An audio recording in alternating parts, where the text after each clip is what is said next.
sa mga pagkataong to, narito naman po si Repos Tapat na kapatid po natin, my beloved co-preacher, Reverend Paul Manzano. Magpasalamat rin po sila sa tindikilan Diyos.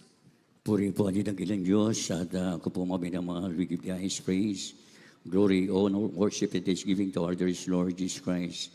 We give all honor and respect to our dearly beloved and honorable Pastor Evangelist Will Estrada Almeida, the entire prophet of God, and we always remember and cherish the blessed teaching of the blessed Pastor Linas Almeida. Greeting and respect to all beloved children, children of grandchildren, great-grandchildren. Blessed afternoon po, we love you so much, the whole Almeida family. Blessed afternoon po, at sa lahat po naman, beloved children dyan po sa US and Canada. Sa lahat po natin po may iniibig at minamahal ng mga kapatiran, maging sa mga bisita, welcome po kayo sa banal gawain ng ating dakilang Diyos. Sa lahat po natin po mga webcast viewers, magandang hapon po sa inyong lahat. At ako po magpapasalamat sa ating dakilang Diyos at tunay po napakabuti at napakabait ng ating pinakamamalapang Sus. Binigyan po tayo ng tunay na pastor, ang grabe sakripisyong panalangin, pag-ayuno na kami po inaabot ng kanyang mapalalangin. At mula po minamahal na kami masave dito, November 11, 1989, minamahal. Ang buhay po namin ay talagang walang patutuhan, napakahirap ng buhay. Nandiyan po ang mga bisyo, nandiyan ang karamdaman, nandiyan ang kahirapan, minamahal. Sumalit minamahal, ang tawagin kami ng ating pinakamamalapang Sus. Sa pamagitan ng aking malasaw na kasakit ng leukemia, wala ng kagalingan, tinaningan ng doktor sa Makati Medical Center ng 2 buwan, minamahal, at wala na pag-asa. Dinala ko siya sa Mindanao at kung siya'y mamatay, doon na lang siya sa kanyang labuas, minamahal. Subalit, mabuti ang ating dakilang Diyos, naabot po kami ng panyaya ng Jesus Miracle Crusade sa pamagitan ng Bulletin Today, minamahal. Ang sabi doon sa panyaya, kayo ba'y may karamdaman katulad ng cancer, leukemia, karamdaman wala na kagalingan, kayo ba'y marijuana addict, kayo ba'y drug addict, nais yun ng kagalingan sa panalangin ng Evangelist Will Estrada Almeida, pagagaling kayo ng ating dakilang Diyos. Kayong panahon yun, minamahal, ilang araw na lang po, minamahal yung aking malasawa. Kami po ay bumalik dito sa Manila at kami po ay nakadalo sa banal gawa ng Jesus Miracle Crusade. Diyan po sa Quirino Grandstand, Luneta Park, Manila, November 11, 1989, nang kami po ay masave, minamahal. At tunay po, minamahal, wala po minamahal na kami po ay masave. Talagang ang buhay namin ay talagang walang-wala dahil sa aming buhay na bisyo, minamahal. Subalit ang kami po, tumanggap, sa ating dakilang Diyos, nabautismo po kami naipag-pray kami ng ating beloved pastor, yung misis ko, pinagaling yung sakit na leukemia, minamahal. At ako po, totally binago ng ating dakilang Diyos. Lahat ng mga bisyo sa isang lalaki nasa akin, minamahal. Subalit, minamahal, talagang totoo ang malapay noon. Ang sabi ng ating beloved Mother, magpatuloy kayo.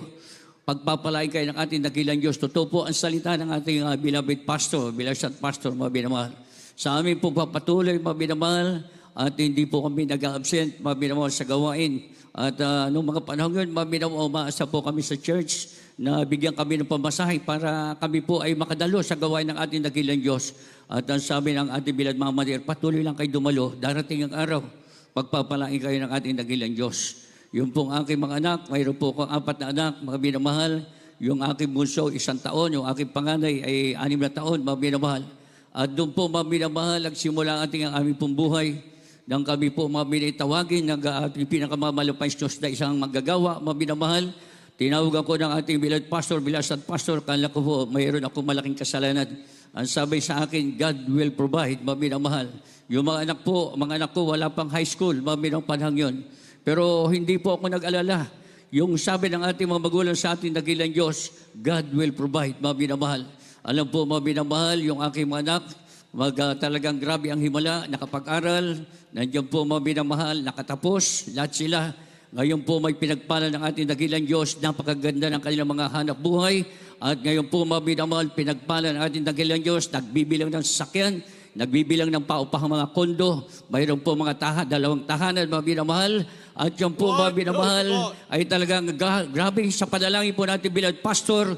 Yan po ay natanggap po namin, minamahal. Mayroon po akong isang apo na nandiyan po may pinagpala na talagang matalinong apo, minamahal.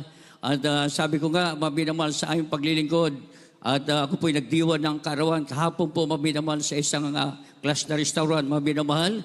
At ang edad ko po, minamahal, talagang nagkaedad na po ako. Pero nandun pa rin, minamahal, ang kalakasan na nagmumula sa ating dakilang Diyos. right. Ngayon po, mga minamahal, 70 years old na ako, mga minamahal. Sa edad kong ito, parang kulang pa, mga minamahal. Malaka, kahabagan ng ating dakilang Diyos. Nandun pa yung kalakasan, kalusugan, yung pag-iingat, yung protection sa araw-araw, mga minamahal. Patuloy pa nagagamit sa gawain ng ating dakilang Diyos. Ang ating mga Bible study, patuloy nagbubunga. Mayroon po tayong malaking Bible study sa Basico. Nung nakaraang pong Monday, nagbautismo po tayo ng 6 na soul, mga minamahal. At sa araw po mga minamahal, ng Martes, sa Pasay, nagbautismo naman po tayo ng 3 kaluluwa, mga minamahal. Ibig sabihin, lahat po ng mga Bible study pinupuntahan, patuloy na nagbubunga dahil yan po ay sa panalangin ng ating beloved Pastor Evangelist Will Estrada Almeida, mga minamahal. At sa mga New Bilid Prison, nandiyan po, noong nakaraang linggo, nagbautismo rin po kami ng 10, mga minamahal. Diyan po sa bahay ampunan, napakalaking gawain, mga minamahal.